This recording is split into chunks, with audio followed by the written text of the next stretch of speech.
থেকে 10টার মধ্যে। সেদিন রাত 8টা নাগাদ চার্চের একটা মিটিংয়ে যাওয়ার জন্য মিসেস বাকলে তাড়াতাড়ি ডিনার শেষ করেন। বাড়ি থেকে বেরোনোর সময় কর্নেল বাকলেকে বলেন যে তাড়াতাড়ি ফিরে আসবেন। পাশের ভিলাতে মিস মরিসন নামের এক অল্প বয়সী মহিলার সাথে মিটিংয়ে যান। মিটিং সেরে মিস মরিসনকে পৌঁছে দিয়ে তিনি ফেরেন 9:15 নাগাদ। এর পরের ঘটনাক্রম মাথা গুলিয়ে দেয় ওয়াটসন। ভিলার বাগানের ঠিক সামনে একটা ঘর রয়েছে, তার জানালার ওপাশে এই লন। মোটামুটি চওড়া এই লনের ওই দিকে বড় রাস্তা আর দুইয়ের মাঝে একটা নিচু দেয়াল। এই ঘরটা মর্নিং রুম হিসেবে ব্যবহার করা হয়।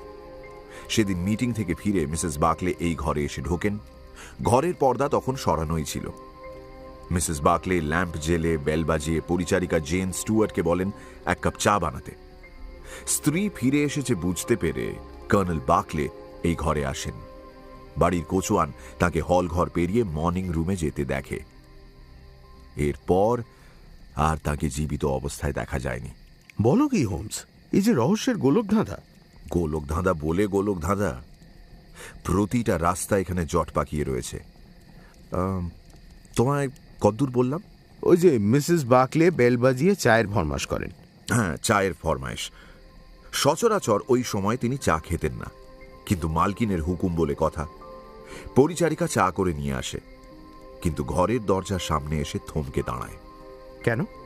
কারণ সে শুনতে পায় বন্ধ দরজার ওপাশ থেকে কর্নেল বাকলে ও তার স্ত্রীর মধ্যে তর্কাতর্কি চলছে। দরজায় নক করে কোনো জবাব সে পায়নি। দরজার হ্যান্ডেলে চাপ দিতেই বোঝা যায় দরজা ভেতর থেকে বন্ধ। সে দৌড়ে গিয়ে ঘটনাটা ভিলার কুক এবং কোচওয়ানকে জানায়।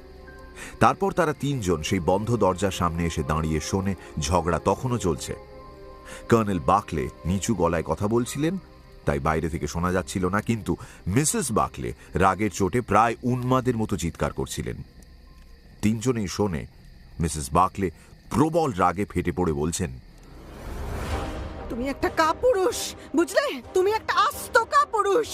তোমার সাথে এক ছাদের তলায় থাকতে আমার ঘেন্না হচ্ছে। তুমি নাকি বীর যোদ্ধা, কি তোমার নাকি অনেক ক্ষমতা? তাহলে আমার জীবন ফিরিয়ে দাও, আমার জীবন ফিরিয়ে দাও। তোমার ওই মেডেল আর বাহাদুরি সব মিথ্যে।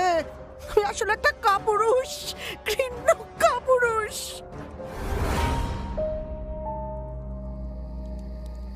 দরজার বাইরে দাঁড়ানো তিনজনের কানে এই টুকরো টুকরো কথাগুলো ভেসে আসে। এর পরের ঘটনাগুলো তারা কল্পনাও করতে পারেনি। প্রথমেই পুরুষ কণ্ঠে একটা মর্মান্তিক আর্তনাদ, তারপর জোরে কিছু আছাড় খাওয়ার শব্দ এবং তারপরেই মহিলা কণ্ঠে চিৎকার।